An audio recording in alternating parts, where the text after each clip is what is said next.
Les vraies voix Sud Radio, 17h-20h, Philippe David. Ça fait du bien d'entendre les Beatles, avant d'aller danser au Bocaos avec les vraies voix. Mon cher Philippe Rossi, toutes mes excuses. Villeneuve-les-Maglones, c'est juste à côté de Montpellier, voilà. Et pas de Béziers. Et on prend la direction avec vous de Villeneuve-les-Maglones. Et oui, une formation au permis de conduire est adaptée au handicap. Là-bas, alors ce n'est déjà pas facile de passer son permis de conduire. Qui plus est lorsque l'on a un handicap, même s'il est léger.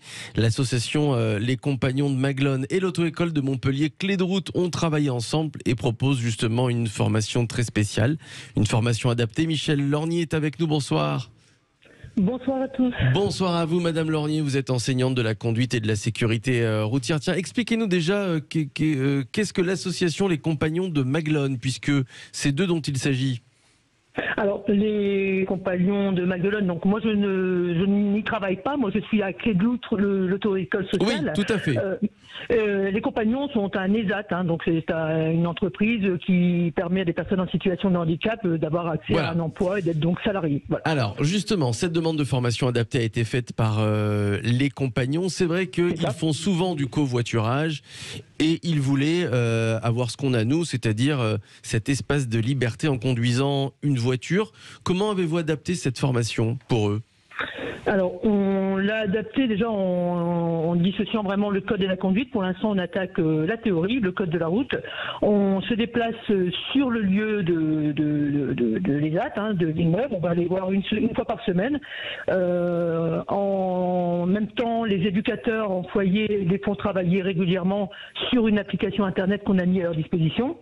Ils ont investi dans des tablettes pour pouvoir les entraîner aussi pour le passage de l'examen.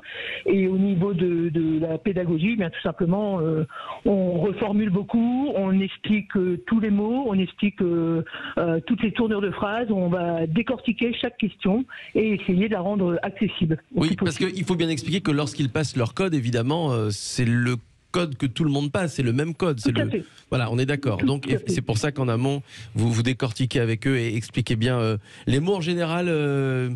Ils l'ont le code de la route. Qu'il peut y avoir dans certaines questions, on essaye de les mettre en garde sur certains pièges qu'il peut y avoir et là où ils doivent être particulièrement vigilants. Il y a un bon taux de réussite ? Alors, c'est une première. D'accord. Donc, on vient de commencer l'action là au mois de décembre. Donc, il faudra revenir nous voir. On fera le point dans quelques semaines. On fera le point dans quelques semaines.